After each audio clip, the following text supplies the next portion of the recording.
وہ کہا نا کہ ولی کو ولی ہی پہچانتا ہے، ہیرے کی قیمت جوہری ہی جانتا ہے۔ بزرگ نے بھی سمجھ لیا آنے والا معمولی نہیں، یہ تو بڑا قیمتی ہیرا لگتا ہے، اسے ضائع نہ کیا جائے، کام میں لے لیا جائے۔ کہا معاف کر دیں گے۔ اپاہج بیٹی سے شادی کرنی ہے، کیا شرط لگائی؟ اپاہج بیٹی سے شادی کرنی ہے۔ میں پوچھنا چاہوں گا برجو والوں، گرد و نواح سے آنے والوں، یہ شرط اگر ہمارے بچے کے سامنے لگائی جائے کوئی کرے گا شادی؟ اپاہج تو چھوڑو، اگر ماں باپ نے سگائی کر دی منگنی اور 2-4 مہینے سال 2 سال کے بعد لڑکا یا لڑکی کو پتہ چل جاوے کہ جس کے ساتھ منگنی ہوئی ہے اس کا رنگ پکا ہے، یعنی اچھے رنگ کا وہ نہیں، کالا رنگ ہے اس کا، تو پھر گھر کے ذمہ داروں کو یہ بات پہنچائی جاتی ہے آپ نے جہاں منگنیاں کی ہے نا وہ ہمیں پسند نہیں، رشتہ توڑا جائے۔ آپ دیکھیں اگر رنگ اچھا نہ ہو اور ماں باپ رشتہ کر دے تو ماں باپ کے رشتوں کو توڑوا دیا جاتا ہے، کس وجہ سے؟ رنگ اچھا نہیں۔ تو یہاں تو رنگ کی بات نہیں تھی دوست، یہاں پر تو یہ کہا گیا تھا کہ بچی اپاہج ہے، مگر کہا کھایا ہوا سیب ایسے معاف ہوتا ہے تو ہمیں یہ بھی منظور ہے۔ میں پوچھنا چاہتا ہوں اس جوان نے اتنی تکلیفیں اٹھائی کس لیے؟ کئی دنوں تک کھیت کو پانی دیا، رکھوالی کی، اور پھر ایک اپاہج سے شادی کرنے کے لیے کہا گیا تو کہا یہ بھی منظور۔ پوچھو اس جوان سے اتنی تکلیفیں اٹھانے کی کہاں ضرورت ہے؟ تو جوان کہتا ہے اگر آخرت کی تکلیف دنیا کی تکلیف برداشت کرنے سے ختم ہوتی ہے تو ہم یہ بھی کرنے کو تیار ہیں، اس لیے کہ دنیا کی تکلیف کوئی تکلیف نہیں، حقیقت میں تکلیف تو آخرت کی تکلیف ہے۔ اگر آج یہ دنیا کی تکلیف برداشت نہیں کی گئی تو کہیں ایسا نہ ہو کہ کھائے گئے سیب کی وجہ سے آخرت میں تکلیف دی جائے۔ سینے میں خدا کا خوف تھا، لیکن آپ دیکھیں جو بندہ کوئی قدم اٹھاتا ہے سینے میں خدا کا خوف رکھ کر، پھر اللہ اس کو ضائع نہیں فرماتا۔ اتنی خدمتیں کی، اپاہج سے شادی کرنے کو تیار ہو گئے، شادی ہو بھی گئی۔ قبرے میں گئے، سلام کیا تو کسی نے دروازہ کھولا، سلام کا جواب بھی دیا، دیکھا نگاہوں کے سامنے ایک خاتون بیٹھی ہے، حسن کا عالم یہ ہے لگتا ہے آسمان کا چاند زمین پر اترا ہے۔ جنہیں فاطمہ ثانی کہا جائے اللہ اکبر، ان کے حسن کا عالم کیا ہوگا۔ قدم پیچھے ہٹایا، کہا بابا آپ نے تو کہا تھا کہ بیٹی اپاہج ہے، وہاں تو کوئی اور عورت ہے۔ کہا کوئی اور نہیں، وہ میری ہی بیٹی ہے۔ کہا پھر اپاہج کیوں بتایا؟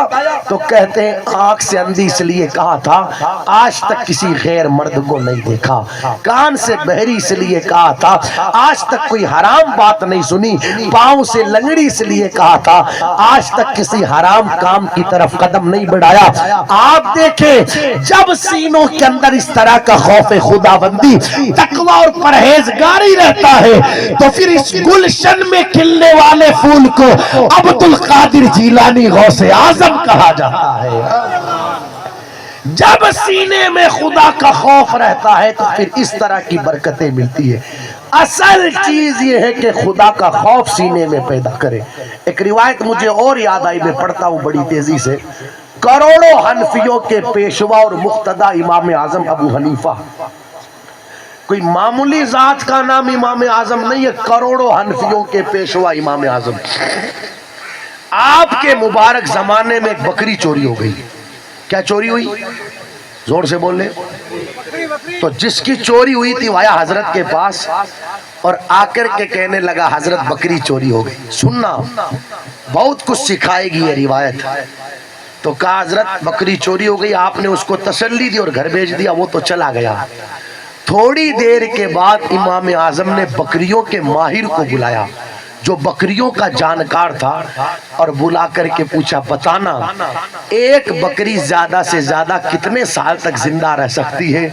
اس نے کہا حضرت 7 سال تک آپ پڑھے سیرت اٹھا کر کے امام اعظم کی، ان 7 سالوں میں امام اعظم نے بکرے کا گوشت کھانا ہی بند کر دیا۔ مریدوں نے کہا سرکار بات سمجھ میں نہیں آتی، وہ تو آپ سے یہ کہنے آیا تھا کہ میری بکری کھو گئی اور آپ نے بکرے کا گوشت کھانا ہی چھوڑ دیا۔ 7 سالوں تک امام اعظم نے گوشت نہیں کھایا تو پوچھا سرکار وجہ کیا ہے؟ اب سننا وجہ، دوست ایسے کوئی امام اعظم نہیں بنتا، ایسے کوئی ابو حنیفہ نہیں بنتا، ایسے ہی عظمتیں نہیں ملتی۔ امام اعظم کہتے ہیں میں نے اس لیے گوشت کھانا بند کر دیا، پتہ نہیں کب اس کی بکری کو چوری کر کے لے جانے والا کسائی کی دکان پر لا کر کے اس بکری کو بیچے اور کسائی اسے ذبح کرے، اس کا گوشت تیار کرے اور پتہ نہیں اسی دن اس کا گوشت میرے گھر پر آ جاوے، میں اسے کھا لوں تو کل قیامت کے دن خدا کی بارگاہ میں جواب کیا دوں گا؟ اس کھائے گئے گوشت کا میری زندگی پر اثر کیا پڑے گا؟ یہ کب ہوتا ہے؟ جب سینوں کے اندر خدا کا خوف رہتا ہے، جب سینوں میں خدا کا خوف رہتا ہے تو 7 سال تک صرف اس لیے گوشت کھانا چھوڑ دیا جائے کہ کہیں اس چوری کی گئی بکری کا گوشت میرے پیٹ میں نہ چلا جائے۔ لیکن جہاں پر خدا کا خوف نہیں رہتا، اوپر سے نیچے تک بندے کو سارا ہی پتا ہے کہ یہ حرام کا ہے، مگر پھر بھی پیٹوں میں اتارا جا رہا ہے۔ وجہ اس کی یہ ہے کہ سینوں میں خدا کا خوف نہیں، اس لیے اللہ سے ڈرے، قدم بعد میں اٹھے، تصور یہ پہلے بنا رہے کہ میرا اللہ دیکھ رہا ہے۔ تو اس جوان نے اس عورت سے کہا کمرے کا دروازہ تو بند کروا لیا، یہ کیوں بھول گئی کوئی دیکھے یا نہ دیکھے اللہ دیکھ رہا ہے۔ توجہ ہے آپ کی؟ وہ یاد ہے روایت؟ ٹھیک صاحب، مگر اس عورت کی آنکھوں پر پٹی بندھی ہوئی تھی، اسے کچھ نظر نہیں آ رہا تھا، گناہ کی پٹی، شیطانیت کی پٹی۔ اس نے کہا میں تو کچھ نہیں جانتی، گناہ کرنا ہے آپ کو۔ مگر وہ جوان آج کا جوان نہ تھا، اللہ اکبر، وہ جوان حضور سے محبت کرنے والا تھا، حضور سے عشق کرنے والا تھا۔ تیرے قدموں میں جو ہے غیر کا منہ کیا دیکھے، کون نظروں میں جچے دیکھ کے تلوا تیرا۔ وہ حیا والا جوان تھا، وہ شرم والا جوان تھا، وہ غیرت والا جوان تھا۔ اس نے کہا مجھے حاجت کے لیے جانا ہے، پیشاب کے لیے جانا ہے۔ تو کہا ٹھیک ہے، اپنی کنیز کو بلایا اور کہا انہیں لے کر کے جاؤ بیت الخلا ٹوائلٹ۔ وہ لے کر کے گئی، اندر جوان گیا، باہر ہاتھ میں رومال لے کر کے کنیزیں کھڑی ہیں۔ کب باہر آئے، ہاتھ دھلوائے اور ہاتھ پچھوائے، جوان اندر کھڑا ہے اور سوچ رہا ہے کروں تو کیا کروں، جاؤں تو کہاں جاؤں۔ ایسا داغ ہے جو دامن پر لگے گا تو 7 سمندر کا پانی بھی دھل نہیں پائے گا۔ سینے میں خدا کا خوف تھا۔ تو آپ دیکھو یہ بھی جوان تھا، اس نے اندر سے گندگی اٹھائی اور اٹھا کر کے اس گندگی کو اپنے بدن پر مل لیا اور اسی حالت میں دروازہ کھول کر کے باہر آیا۔ جب یہ منظر کنیزوں نے دیکھا تو چیخنا اور چلانا شروع کیا کہ پاگل پاگل نکالو اس کو یہاں سے۔ اتنے میں وہ ملکہ دوڑی دوڑی آئی، اس نے یہ منظر دیکھا تو کہا کس پاگل کو محل میں لے کر کے آئی ہو، بھگاؤ اس کو یہاں سے۔ جوان کو محل سے باہر نکال دیا گیا۔ کچھ دور وہ چلا، قریب میں دریا آیا، اس نے وہاں جا کر کے غسل کیا، ساری گندگی دور ہو گئی۔ ادھر گندگی دور ہوئی، اس نے اپنے سر کو سجدے میں رکھا اور کہا مولا تیرا شکر ہے، یہ گندگی جو میں نے بدن پر لگائی یہ تو اس پانی سے صاف ہو گئی، اگر وہ گندگی دامن پر لگ جاتی تو پھر 7 سمندر کا پانی بھی اسے دھل نہیں پاتا۔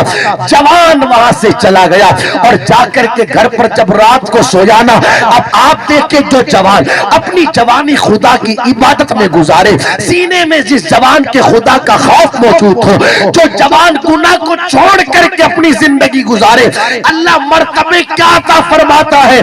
رات کو جوان گھر گیا سویا، خام میں نورانی چہرے والے بزرگ تشریف لائے، جوان نے دامن کو پکڑا اور پکڑ کر کے پوچھا آنے والے بزرگ آپ کون ہیں؟ تو کہا میں کوئی اور نہیں، فرشتوں کا سردار جبرائیل ہوں، تجھے مبارکبادی دینے کے لیے آیا ہوں کہ آج تو نے یوسف علیہ السلام کی سنت پر عمل کیا ہے۔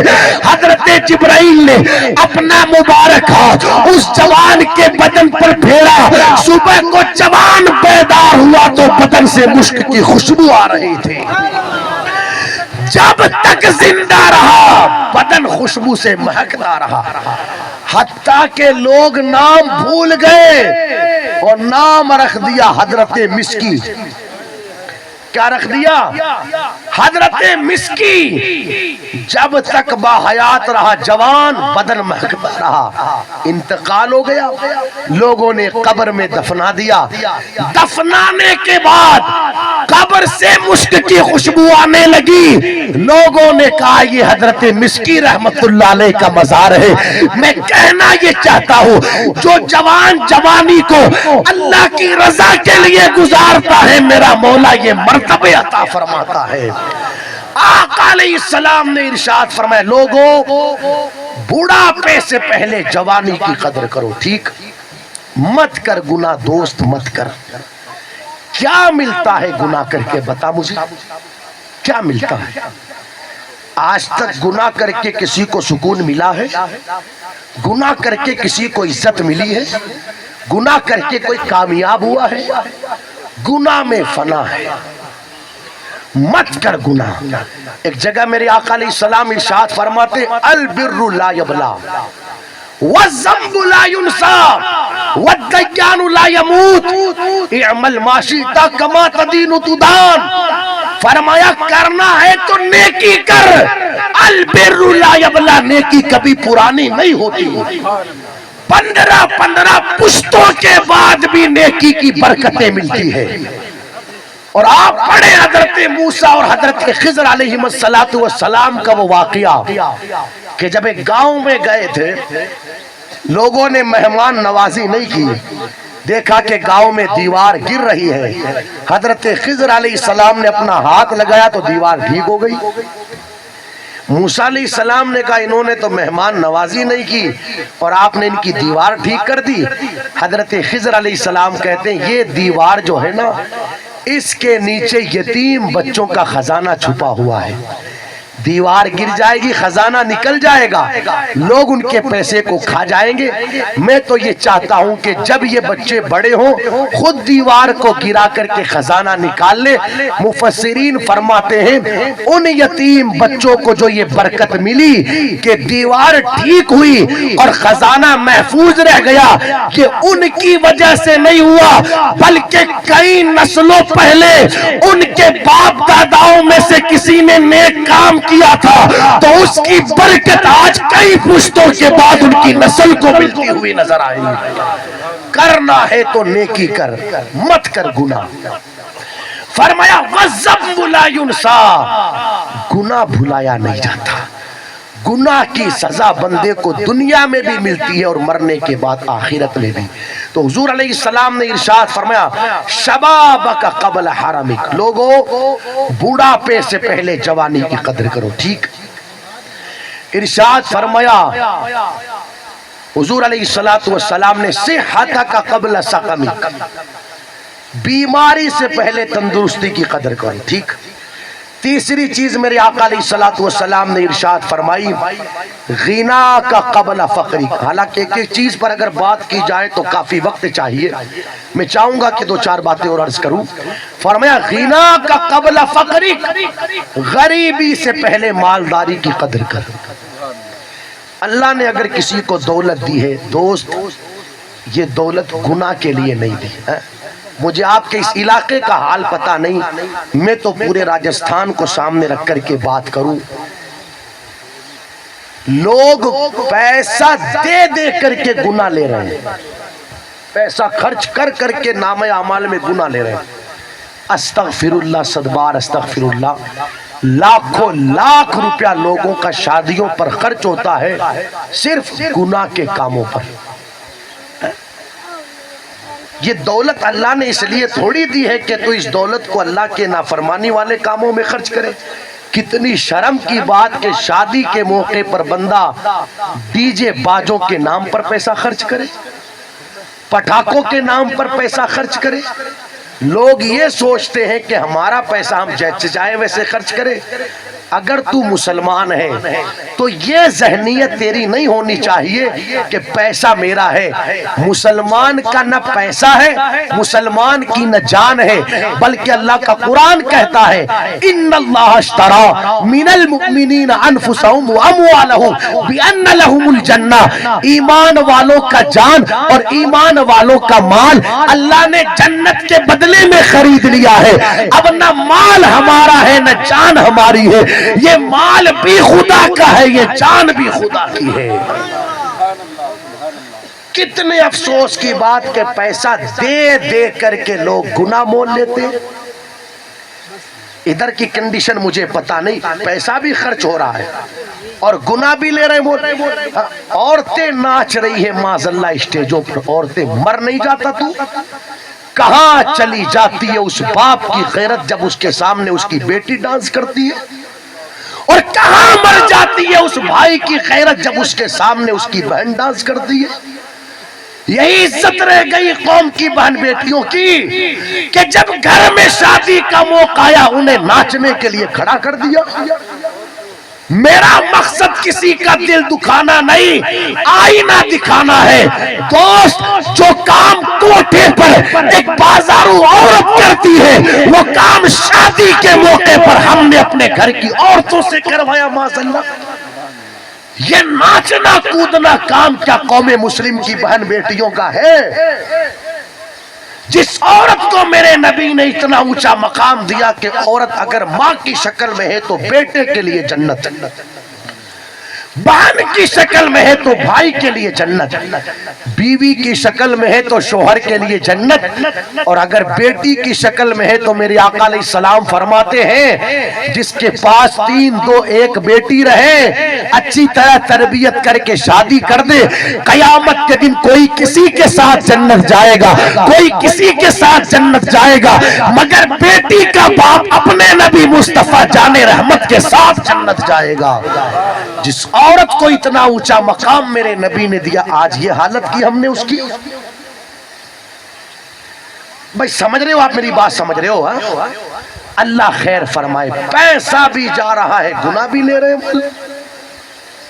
جس قوم کی غربت کا حال یہ ہو، غربت کا، آج بھی مسجدوں کے باہر مسلمانوں کی بہن بیٹیاں برقع پہن کر کے جمعہ کی نماز کے بعد بھیک مانگتی ہو، اس قوم کو زیب دیتا ہے کہ وہ لاکھوں لاکھ روپیہ ناچنے کودنے اور پٹاخوں پر اڑائے۔ جس قوم کی غربت کا حال یہ ہو کہ کل تک تو صرف مرد ہی سود بیاج کا لین دین کرتے تھے، اب مہیلا لون کے نام پر عورتیں سود پر پیسہ لینے لگی۔ جس قوم کی غربت کا حال یہ ہو، ابھی ہاڑوتی کے علاقے کی خبر آئی، غربت کی وجہ سے 3 سال میں 30 بچیاں ایسی پکڑی گئی جن کو ان کے گھر والوں نے 5 سال کے لیے لوگوں کے ہاتھ بیچ دیا کہ ان سے پیسہ کماؤ، تم بھی کھاؤ، گھر کا قرض بھی چک جاوے۔ زیب دیتا ہے اس قوم کو کہ وہ عیاشیوں میں پیسے اڑاوے۔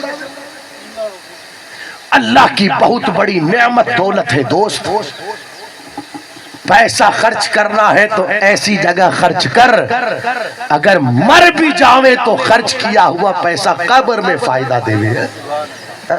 یہ مولانا شعبان صاحب قبلہ آپ کے سامنے جلوہ فرما ہے، ماشاءاللہ خواجو والا کی سرزمین پر ادارہ چلاتے، پیسہ خرچ وہاں کر، مر بھی جائیں گے تو مرنے کے بعد قبر میں خرچ کیا ہوا پیسہ کام آئے گا۔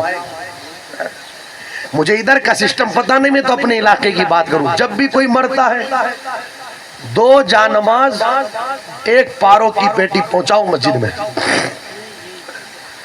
معاف کرنا، حالانکہ میں منع نہیں کرتا، اچھی بات ہے، لیکن آپ مجھے بتانا ہم نے کیوں بھیجی پاروں کی پیٹی اور جانماز؟ تاکہ ہمارے مرنے والے کو ثواب ملے۔ دوست مسجد جا کر کے دیکھ، جتنے نمازی نہیں اس سے کہیں زیادہ تو پیٹیاں ہیں وہاں، کوئی نہیں پڑھتا۔ اگر ایک ایک نمازی 5 قرآن پڑھے تو بھی نمازی کم ہے، قرآن زیادہ ہے۔ ایک کمرہ اسپیشلی طور پر ایسا بنا ہوا ہے مسجد میں جس میں صرف قرآن ہی قرآن، قرآن ہی قرآن۔ 15 سال گزر گئے، ہاتھ نہیں لگایا کسی نے قرآن کو، ریت کی تہ جم گئی۔ وقت گزرنے کی وجہ سے ورق کمزور پڑ گئے۔ تو نے بھیجا تھا ثواب کے لیے، بھائی کوئی پڑھے گا تو ثواب ملے گا، نہیں پڑھے گا ثواب ملے گا۔ بھائی قرآن پڑھے گا یا وہ پاروں کی پیٹی وہاں پر رکھی ہوئی ہے تو اس کا ثواب ملتا رہے گا؟ کیا ہی بہتر ہوتا ہے اس پیٹی کی جگہ تو مدرسہ جاتا اور مدرسہ جا کر کے مدرسے کے ذمہ دار سے کہتا، حضرت آپ کے پاس اتنے بچے پڑھتے ہیں، میرے والد کا انتقال ہو گیا، آپ مجھے یہ بتاؤ ایک بچے کو عالم بنانے میں کتنا ٹائم خرچ ہوتا ہے؟ تو آپ کو امام صاحب حضرت بتاتے، بھائی ایک بچے کو عالم بنانے میں 7 سال 8 سال لگتے ہیں۔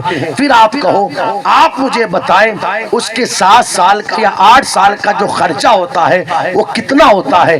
تو وہ آپ کو بتاتے کہ بھئی 50,000 1 لاکھ روپیہ اس کے 1 سال کا خرچ ہوتا ہے۔ آپ کہو حضرت ایک بچے کو عالم آپ بنائیں، محنت کریں، اس کا 7 سال کا 8 سال کا پورا خرچہ میں دوں گا، اور یہ کام میں اپنے باپ کے ایصال ثواب کے لیے کرنا چاہتا ہوں۔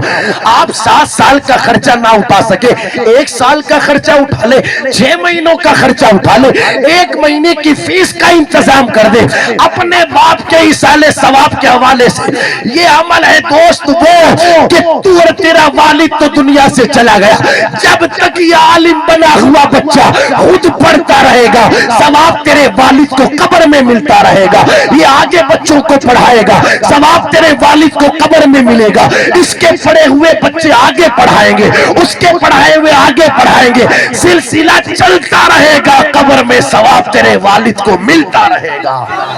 یہ کام کرو نا دوست، وہاں پر پیٹیاں ہو کوئی لگا۔ ابھی کچھ دنوں پہلے ایک صاحب بتا رہے تھے کہ پارے نکال کر کے وہ کباڑی میں دینی پڑی لوہے کی پیٹیاں، پارے تو نکال لیے ان سے، اب پاروں کا کیا کیا جاوے؟ اتنے سارے پارے جمع ہو گئے، اتنے سارے۔ حالانکہ یہ بھی اگر کوئی غیرت والا ہو تو انتہائی غیرت کی بات، ہوتا کیا ہے؟ اب جب خوب سارے قرآن اور خوب سارے پارے جمع ہو گئے تو کمیٹی والے آتے، حضرت کریں کیا اب ان کا؟ تو حضرت جی مشورہ دیتے، اب کریں کیا بھائی؟ ایک گھڑا کھودو زمین میں، ایسی جگہ جہاں کسی کا پاؤں نہ پڑے، اور سارے قرآن کو وہاں پر دفنا دو۔ ٹھیک صاحب، گھڑا کھودا گیا، 100 قرآن، 150 قرآن، 200 قرآن، 50 قرآن، 20 قرآن، 10 قرآن وہاں پر دفنا دیے گئے۔ سچ بتانا دوست، اگر سینے میں پتھر نہیں دل ہے، کیا قرآن کے ساتھ یہی سلوک ہونا تھا؟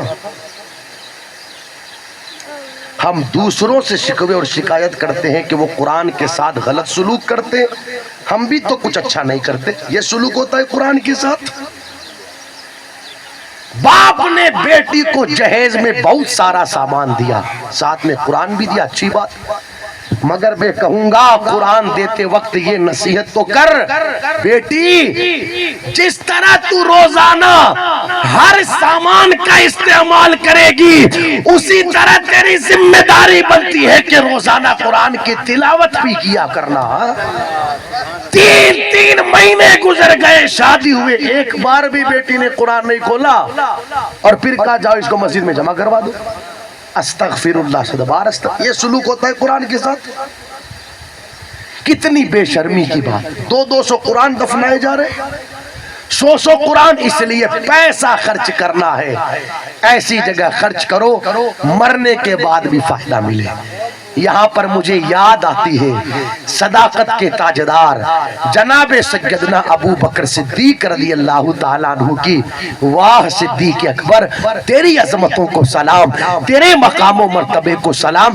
ابو بکر صدیق رضی اللہ تعالیٰ عنہ نے وہ کارنامہ انجام دیا ہے دوست کہ آج بھی ابو بکر صدیق رضی اللہ تعالیٰ عنہ کی قبر میں ثواب پہنچ رہا ہے.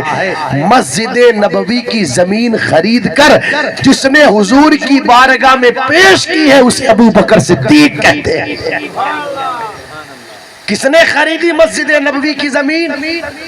جناب سیدنا ابو بکر صدیق رضی اللہ تعالیٰ عنہ. اب آپ دیکھو وہ مسجد نبوی جہاں پر خود حضور نے نماز پڑھی، صحابہ نے جہاں نماز پڑھی، تابعین نے، تبع تابعین نے، بزرگان دین نے جہاں پر نماز پڑھی، قیامت تک کے لوگ جہاں پر نماز پڑھیں گے وہ مسجد نبوی کی زمین.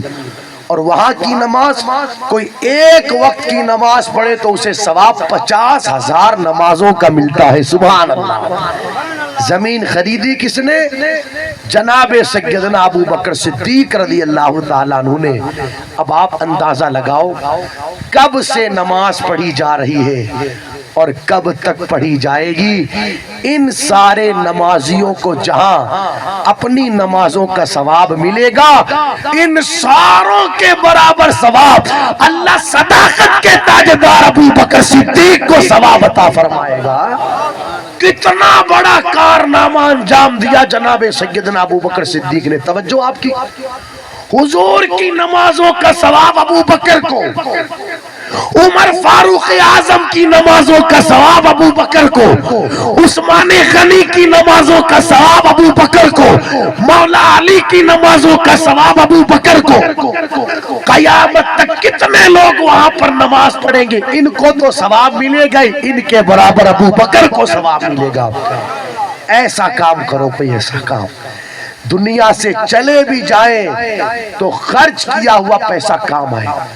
آپ اگر اولادوں سے امید رکھتے ہو کہ ہماری اولاد ہمارے لیے کچھ نہیں کرے گی، لڑیں گے مرنے کے بعد ہمارے پیچھے ہماری اولادیں لڑے گی، زمینوں کے لیے لڑے گی، گاڑیوں کے لیے لڑے گی، بینک بیلنس کے لیے لڑے گی. ہم نے تو دیکھا ہے ماں باپ کروڑوں روپے کی پراپرٹی چھوڑ کر کے گئے، لاکھوں لاکھ روپیہ چھوڑ کر کے گئے. ٹھیک ہے وہ فاتحہ تک تو جو خرچ کرنا تھا کیا، اس لیے کہ وہ بھی ماں باپ کے لیے نہیں ہوتا. معاف کرنا، میں ساروں کی بات نہیں کرتا، مگر حال یہ دنیا دکھانے کے لیے. اگر یہ نہیں کریں گے تو لوگ کیا کہیں گے؟ اتنے بڑے باپ کا بیٹا، باپ اتنا چھوڑ کے گیا، کچھ دیا ہی نہیں مسجد میں، تو وہ تو دنیا دکھانے کے لیے کچھ نہ کچھ کرنا.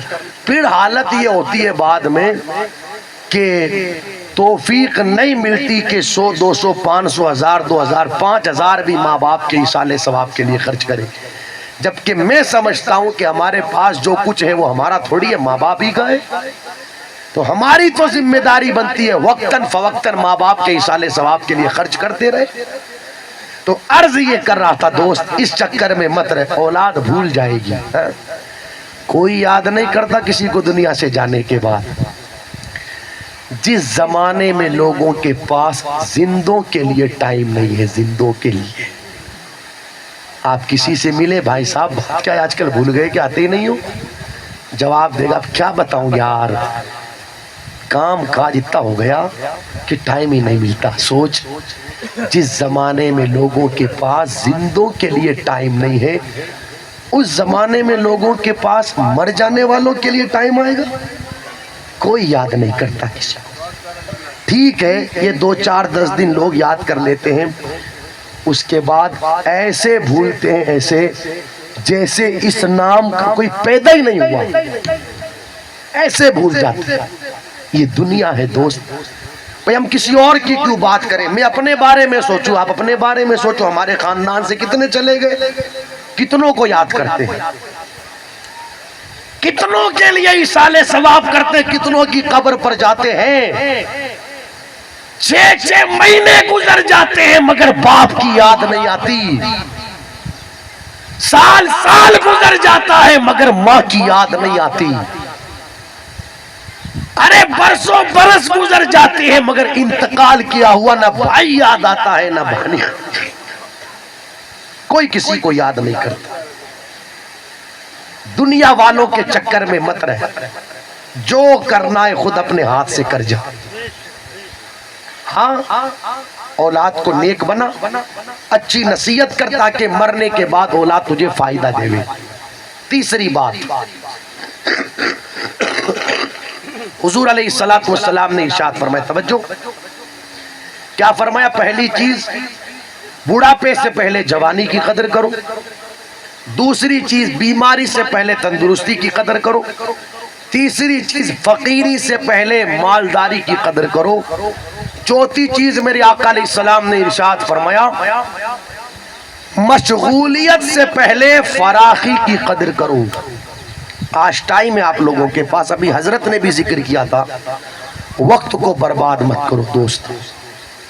حضور علیہ السلام نے ارشاد فرمایا جب صبح کا سویرا نمودار ہوتا ہے تو دن پکار پکار کر کے کہتا ہے لوگوں جو کرنا ہے آج میرے اندر کر لو، میں زندگی میں کبھی پلٹ کر کے نہیں آؤں گا۔ ایک دوسرے مقام پر میرے آقا علیہ السلام نے ارشاد فرمایا کہ جب جنتی جنت میں چلے جائیں گے تو وہاں پر بھی اگر جنتی کو کسی چیز کا افسوس ہوگا، حالانکہ جنت جگہ ایسی ہے جہاں پر کسی چیز کا افسوس نہیں، لیکن فرمایا وہاں پر بھی اگر کسی چیز کا افسوس ہوگا تو اس بات کا کہ جنتی کہے گا یار میں نے اپنا فلاں وقت ایسے ہی گزار دیا تھا، کیا ہی بہتر ہوتا کہ اس وقت کو میں نے اللہ رسول کے ذکر کے ساتھ گزارا ہوتا۔ آپ دیکھو جنت میں بھی جس چیز کا افسوس رہے وہ وقت کو ایسے ہی گزار دینا ہے، اس لیے وقت کی قدر کرو۔ ابھی 2 دن پہلے، 2 دن کیا کل ہی کا جو دن گزرا، پرسوں کا، کل کا پرسوں کا سلطان التارکین سرکار صوفی حمید الدین ناگوری علیہ رحمت و رضوان کا عرس منایا گیا۔ آپ کی سیرت طیبہ میں لکھا ہے کہ آپ کی بارگاہ میں جو بلند دروازہ ہے نا، بلند دروازہ، اس بلند دروازے پر حضرت سلیمان علیہ السلام کے حوالے سے ایک روایت لکھی ہوئی ہے، سننا غور سے۔ وہ روایت کیا ہے؟ ان سلیمان علیہ السلام اعظم المصائب فوت الوقت بلا فائدہ۔ کہاں لکھا ہے؟ صوفی صاحب کے آستانے کا جو بلند دروازہ ہے وہاں یہ لکھا ہے۔ حضرت سلیمان علیہ السلام سے روایت ہے لوگوں مصیبتوں میں سب سے بڑی مصیبت یہ ہے فوت الوقت بلا فائدہ، کہ وقت کو بغیر فائدے کے ضائع کر دینا، وقت کو ایسے ہی برباد کر دینا، یہ سب سے بڑی مصیبت ہے، یہ سب سے بڑی مصیبت۔ مگر رونا اس بات کا جن آستانوں سے یہ پیغام ملتا ہے انہی آستانوں پر لوگ جا کے وقت برباد کرتے ہیں۔ 3 دن رہ کر کے آئے صوفی صاحب کی بارگاہ میں، 2 دن، 1 دن اس پوچھوانے والے سے سچ بتانا ایمانداری سے صوفی صاحب کے قدموں میں کتنی دیر بیٹھا؟ کہے گا 10 منٹ، 15 منٹ، 20 منٹ، او ہو 48 گھنٹے تو وہاں رہا، 36 گھنٹے، 24 گھنٹے، 20 منٹ ہی، باقی سارا ٹائم کہاں گزارا؟ کوئی جھولے میں گھوم رہا ہے، کوئی کھانے پینے میں گھوم رہا، مزے لے رہا ہے، کوئی ہوٹلوں میں بیٹھ کر بیڑیاں، سگریٹیں، تمباکو، چائے کی چسکیاں، یعنی گھر پر تو جناب میٹھی سپاری نہیں کھاتے، اور وہاں دوستوں کی سنگت میں پہنچے ہیں نا تو کیا بیڑیاں پی رہے ہیں، کیا سگریٹیں، موج مستیاں، ادھر تاکا جھانکی، ادھر تاکا جھانکی، موبائل، جوا، اللہ جانے کیا کر رہے ہیں کیا نہیں کر رہے، اور آ گئے 3 دن کے بعد کہاں سے آئے؟ صوفی صاحب کے عرس سے۔ یہ ہے عرس۔ 3 دن میں صرف تو 15 منٹ ان کے قدموں میں بیٹھا۔ نادان، جس وقت تو وہاں پہنچا تھا تو بلند دروازے نے تجھے یہ پیغام دیا، آنے والے خبردار وقت کو برباد مت کرنا، عرس کا دن تقدیر کو بدلنے کا دن ہوتا ہے، بگڑیاں بنانے کا دن ہوتا ہے، مشکلیں حل کروانے کا دن ہوتا ہے، اپنے دامن کو مراد سے بھرنے کا دن ہوتا ہے, مولا کے قرب کو حاصل کرنے کا دن ہوتا ہے, اللہ والے کی غلامی اختیار کرنے کا دن ہوتا ہے. آج عرس کا دن ہے, وقت کو برباد مت کرنا, قدموں میں بیٹھ جانا اور عرض کرنا سرکار آپ کی بارگاہ میں آپ کا خادم آیا ہے, آپ کا غلام آیا ہے, فلاں پریشانی لے کے آیا ہوں, فلاں مصیبت لے کے آیا ہوں, فلاں تکلیف لے کے آیا ہوں. اللہ نے آپ کو وہ مقام دیا ہے جس طرح آپ زمین پر لوگوں کی مشکلیں حل کرتے تھے, آج زمین کے اندر بھی لوگوں کی مشکلیں حل کرتے ہو. جب تک میرا کام بن نہیں جائے گا تب تک یہاں سے ہٹوں گا نہیں.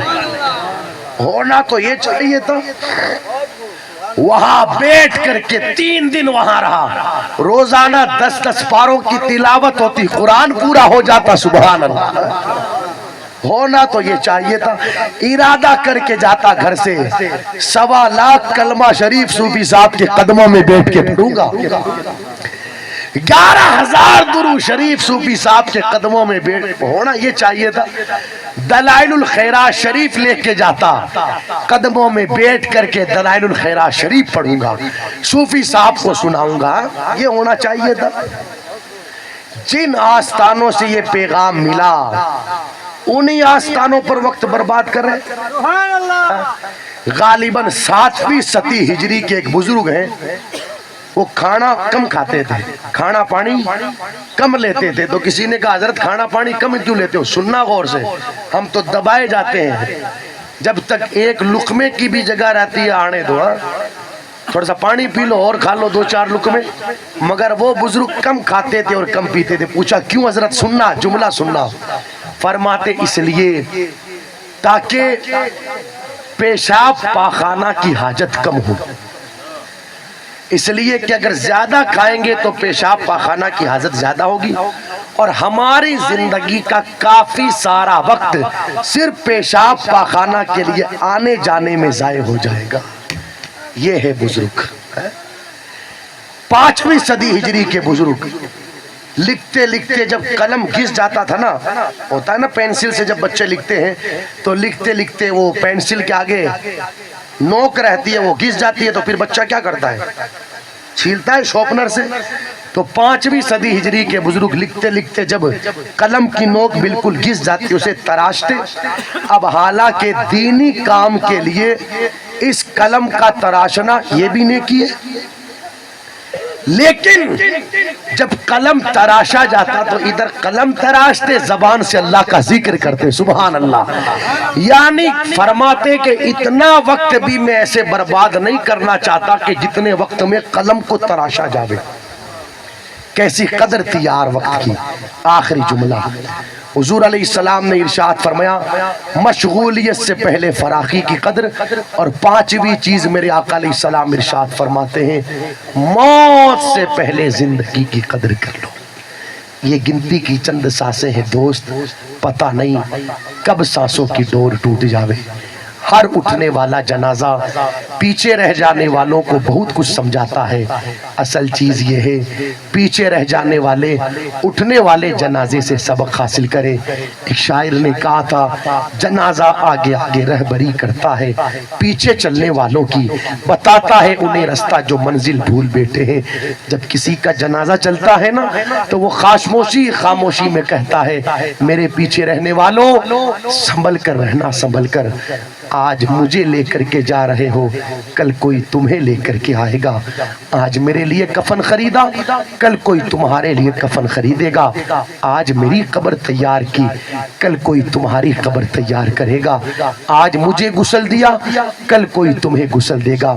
دوستو وقت کو برباد مت کرو. آج زندہ ہیں, کل انتقال کر جائیں گے.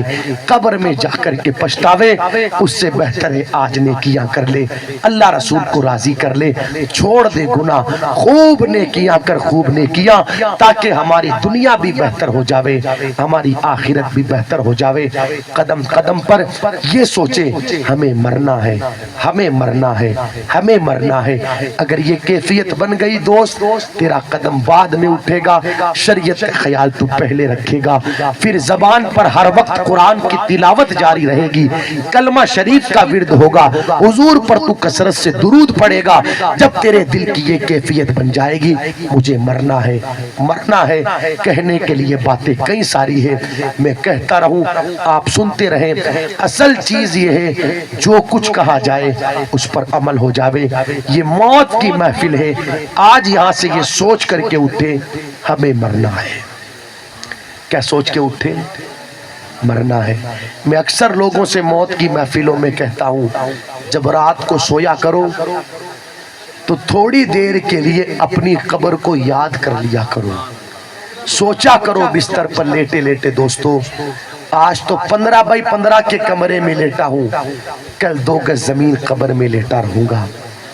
آج تو روئی کا بھرا ہوا یہ گدا اور نیچے ڈبل بیڈ سنگل بیڈ کی مسہری، مگر ایک وقت وہ آئے گا نہ گدا ہوگا نہ مسہری، بلکہ نیچے بھی قبر کی مٹی اور اوپر بھی قبر کی مٹی، دائیں بھی قبر کی مٹی اور بائیں بھی قبر کی مٹی، آگے بھی قبر کی مٹی اور پیچھے بھی قبر کی مٹی۔ رات کو سوتے سوتے سوچا کرو آج تو مچھر بیٹھ جائے تو اڑا دوں، مکھی بیٹھ جائے تو اڑا دوں، کل قبر میں میرے گناہوں کی وجہ سے جب قبر کے سانپ بچھو میرے وجود سے لپٹیں گے اور قبر کے کیڑے مکوڑے کبھی ناک سے داخل ہو کر کے کان سے نکلیں گے اور کبھی کان سے داخل ہو کر کے منہ سے نکلیں گے، اس وقت میرا بنے گا کیا؟ اگر بندہ رات کو سوتے وقت قبر کو یاد کر کے سوئے گا اذان فجر بعد میں ہوگی مسجد پہلے جائے گا۔ اس لیے اپنی قبر کو یاد رکھے، اللہ عمل کی توفیق دے۔ کلمہ شریف پڑھ لے بلند آواز سے، لا الہ الا اللہ۔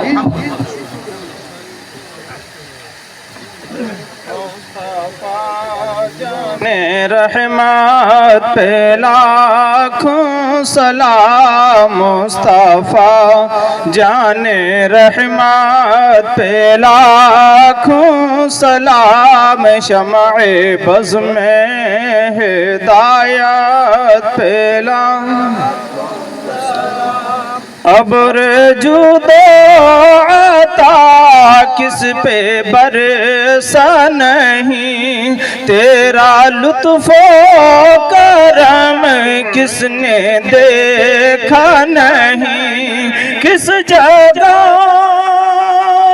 اور کہاں تیرا قبضہ نہیں، ایک میرا بھی رحمت میں دعویٰ نہیں، شاہ کی ساری امت پہ لاکھوں سلام مصطفیٰ جان رحمت پہ لاکھوں سلام، شمع بز میں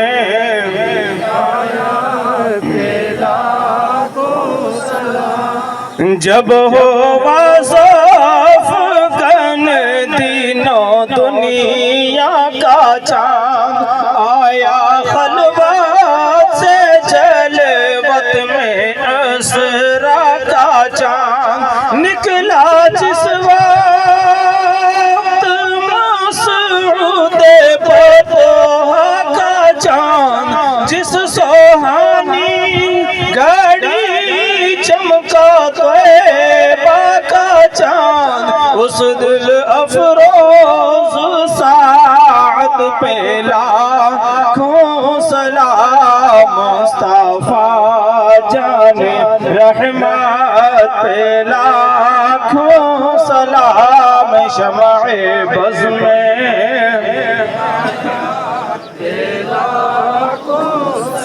مجھ سے خدمت کے قدسی کہیں ہاں رضا، وہ رضا اعلیٰ حضرت بریلی کے شاہ، جن کی ہر ہر ادا سنت مصطفیٰ، جن کا سنی مناتے ہیں یوم رضا، ایسے پیر طریقت پہ لاکھوں سلام مصطفیٰ جان رحمت پہ لاکھوں سلام، شمع بز میں ہدایت پہ لاکھوں سلام